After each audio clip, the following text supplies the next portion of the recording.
Selamat pagi anak-anak. Kita berjumpa lagi di pagi hari ini. Semoga anak-anak sehat selalu. Sebelum kita mulai, saya akan memperkenalkan diri dulu. Nama saya Bu Berta. Ya, Bu Berta dari SMP Katolik Widyatama Batu. Nanti kalau ke Batu bisa mampir ke sekolahnya Bu Berta ya.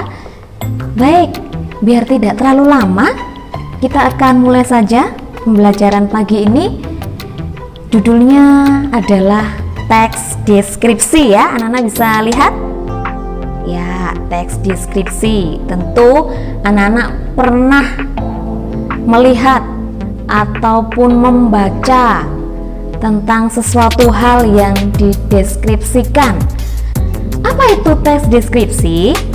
Nah, teks deskripsi itu adalah pemaparan atau menggambarkan dengan kata-kata secara jelas dan terperinci. Jadi harus benar-benar jelas dan harus terperinci. Ya, itu kalau pengertian secara umum.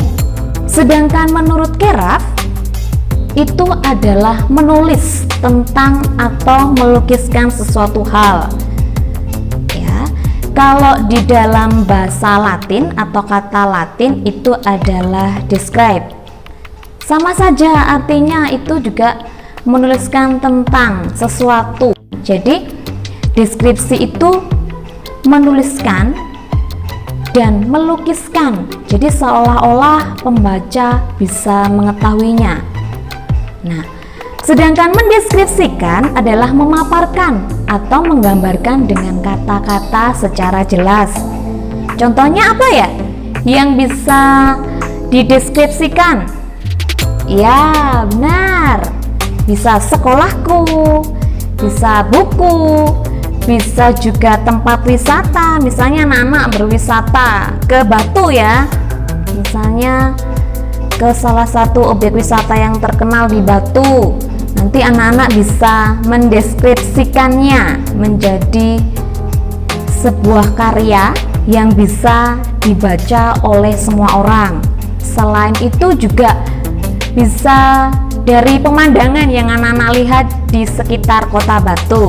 Itu bagaimana caranya mendeskripsikan. Berikutnya, kalau tadi mendeskripsikan itu apa, anak-anak sudah tahu. Berikutnya ini adalah jenisnya. Jenis teks deskripsi itu ada dua. Yang pertama, teks deskripsi berdiri sendiri sebagai teks.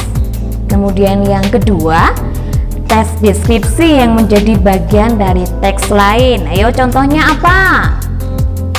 Ya benar, ada cerpen, novel, lagu, iklan. Ya. Sekarang ke strukturnya. Di struktur deskripsi itu ada tiga ya.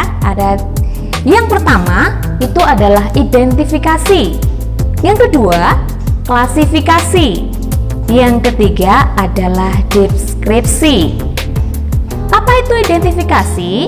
Yaitu pengarang menentukan identitas, bisa dari seseorang, bisa dari benda yang kita deskripsikan. Kemudian yang kedua, klasifikasi, yaitu penyusunan menurut kelompok sesuai kaidah atau ketentuan yang sudah ditetapkan. Jadi dikelompok-kelompokkan sesuai dengan yang diharapkan oleh pengarang. Kemudian yang ketiga itu adalah deskripsi bagian.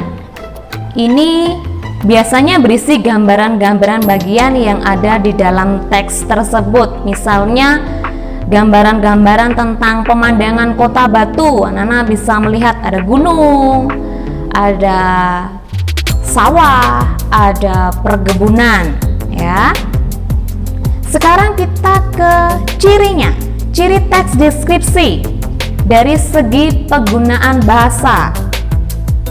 Yang pertama itu menggunakan kata khusus. Kata khususnya itu contohnya adalah warna. Kemudian dirinci, warna itu ada warna apa saja? Ya, ada merah, kuning, hijau, lalu apa lagi? Ya, benar. Sekarang menggunakan kalimat rincian. Ya, Bu Berta akan berikan contoh dulu. Ibuku orang yang sangat baik. baik ya. Di sini baik itu ibu itu ramah, kemudian bertutur kata lembut kepada semua orang. Itu rincian dari kata baik. Sekarang kalau menggunakan kata sinonim, contohnya indah diungkapkan dengan elok. Anak-anak bisa memberikan contoh yang lain dari kata sinonim ini? Benar sekali ya. Berikutnya, ini menggunakan majas untuk melukiskan secara konkret. Contohnya, angin pantai mengelus wajah kita ya. Jadi seolah-olah anginnya itu yang mengelus ya, padahal kan anginnya tidak punya tangan, tapi karena di teks deskripsi itu menggunakan majas ya, ini bisa untuk melukiskan secara konkret. Kemudian menggunakan kalimat rincian, contohnya terumbu karang berwarna-warni ya. Berwarna-warni itu memiliki banyak warna, ada orange, hijau, muda. Kemudian teks deskripsi memunculkan kata ganti, misalnya kucingku, ibuku ya. Kucingku, ibuku berarti itu adalah kucing milik saya, ibu saya, Anda atau dia ya, itu sebagai kata ganti ya. Itu tadi ciri teks deskripsi dari segi penggunaan bahasa. Berikutnya, sekarang ke strukturnya. Struktur teks tanggapannya ya. Ini ada 3, ada identifikasi, deskripsi bagian, dan simpulan. Kemudian kita beralih lagi ke jenis pengembangan deskripsi bagian ya. Deskripsi bagian itu bisa berdasarkan ruang, misalnya mendeskripsikan pintu masuk, misalnya pintu masuk sekolah itu bisa berupa gerbang, kemudian masuk lagi ke bagian lorong, atau mungkin di sekolahnya ada hall ya, bisa dimasukkan dalam bagian berdasarkan ruang. Berikutnya berdasarkan anggota bagian objek ya. Ini berisi perincian bagian yang dideskripsikan, contohnya pantai digambarkan ada bawah laut, bibir laut, ombak, dan pasir. Kemudian deskripsi bagian berdasarkan proses sesuatu berlangsung, berisi perincian ya. Kalau berlangsung itu kan dari awal, ada awal, kemudian mulai meningkat, puncak atau inti, lalu diakhiri dengan penutup. Berikutnya itu adalah deskripsi bagian berupa pemfokusan, yaitu berisi bagian yang paling disukai dari bagian yang dideskripsikan. Misalnya anak-anak akan mendeskripsikan rumah atau sekolahku, jadi anak-anak bisa memfokuskan pada, misalnya kalau sekolahku itu bisa lapangannya, boleh ya. Berikutnya ini kita bagaimana cara menggunakan tanda koma, huruf kapital, tanda titik pada teks ya. Jadi di teks deskripsi juga perlu diperhatikan kapan anak-anak menggunakan huruf kapital, kapan menggunakan tanda koma ya. Tentu anak-anak ini sudah pernah belajar ya. Ini biar anak-anak lebih pandai lagi. Jadi kalau tanda koma, kapan kita memakai tanda koma? Ya, betul.